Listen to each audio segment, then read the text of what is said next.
अरब रुपए का बजट आज कौमी असेंबली में पेश किया जाएगा। 2000 अरब रुपए के नए टैक्स आयद होंगे। यूट्यूबर और फ्रीलांसर को भी टैक्स नेट में शामिल किए जाने की तजवीज़ है, जबकि नॉन फाइलर पर सख्तियां मजीद बढ़ाई जाएंगी। सरकारी मुलाजमीन की तनख्वाहों में 10% इजाफा और तमाम सैलरी स्लैब पर 2.5% टैक्स कम करने की तजवीज़ शामिल।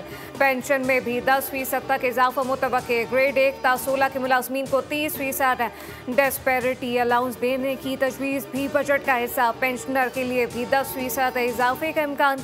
नॉन फाइलर के लिए बैंक से 50,000 रुपए से ज़्यादा कैश निकलवाने पर टैक्स की शरह 0.6% से बढ़ाकर 1.2% किए जाने की तजवीज़ शामिल। नॉन फाइलर से GST 18 से बढ़ाकर 20% किए जाने का इम्कान।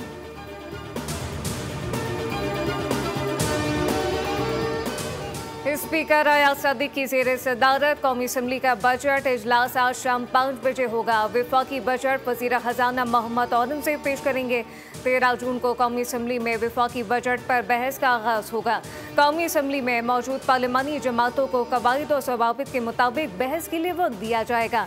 विफाकी बजट पर बहस 21 जून तक जारी रहेगी। एक दिन के वक्फे के बाद 23 जून को माली साल 2025-26 के लिए मुख्तर ज़रूरी अखराजात पर बहस होगी।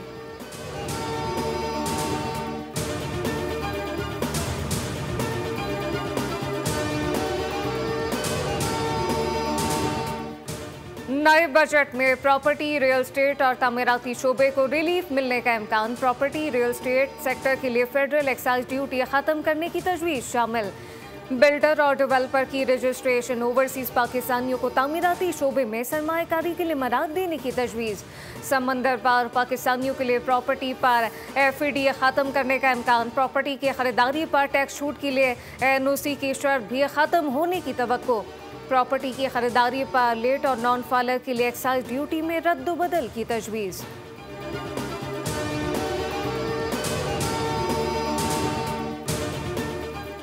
पाक भारत अवाम अमन चाहते हैं, नफरत और तकसीम के बयानिए को दफन कर देंगे।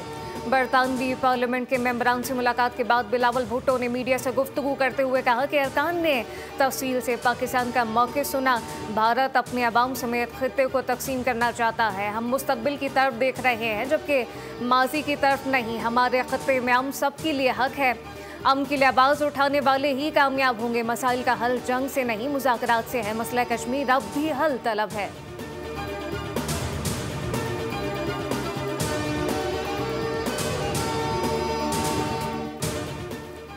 पाकिस्तान एक बदलता हुआ मुल्क है। हम बहुत संजीदगी से इस्लाहत कर रहे हैं। अफगानिस्तान के साथ हमारा बार बार बदलता हुआ ताल्लुक है, एक मुसलसल चैलेंज बना हुआ है।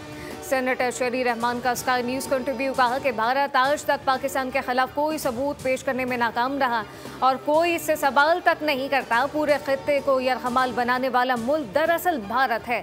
हमारा पैगाम अमन का है, मगर बगैर किसी कमजोरी के। भारतीय एजेंडा कौम परस्ती और तासुब पर मबनी है। हमने पहलगाम हमले की मजम्मत की, अफसोस का इजहार किया।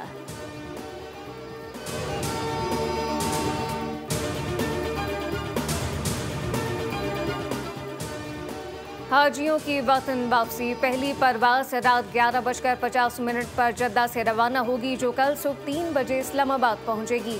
पहली परवाज से 307 हाजी वतन वापस पहुंचेंगे। 11 जून को 8 परवाजें हाजियों को लेकर पाकिस्तान पहुंचेंगी। ये हज परवाजें इस्लामाबाद, लाहौर, मुल्तान, कराची आएंगी। हज ऑपरेशन 10 जुलाई को मुकम्मल होगा।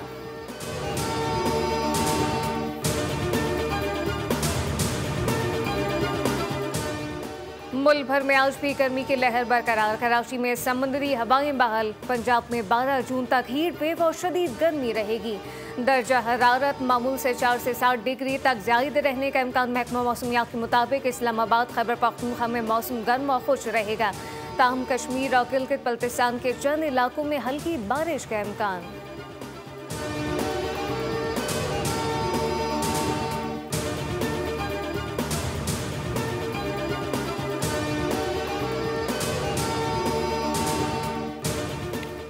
मंडी भौतीन में नहर में नहाते हुए 4 नौजवान डूब गए। 3 नौजवान जाम बहक और 1 को बचा लिया गया। रेस्क्यू टीम के मुताबिक हादसा मूंग नहर और कादराबाद लिंक नहर में पेश आया।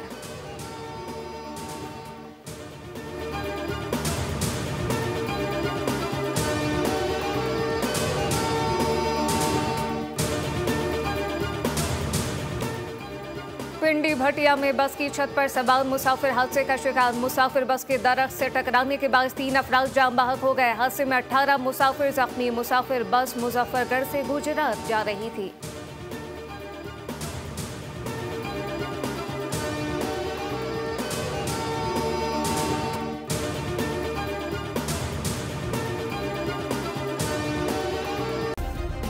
सब्सक्राइब करें और बेल दबाएं ताकि कोई खबर रह न जाए।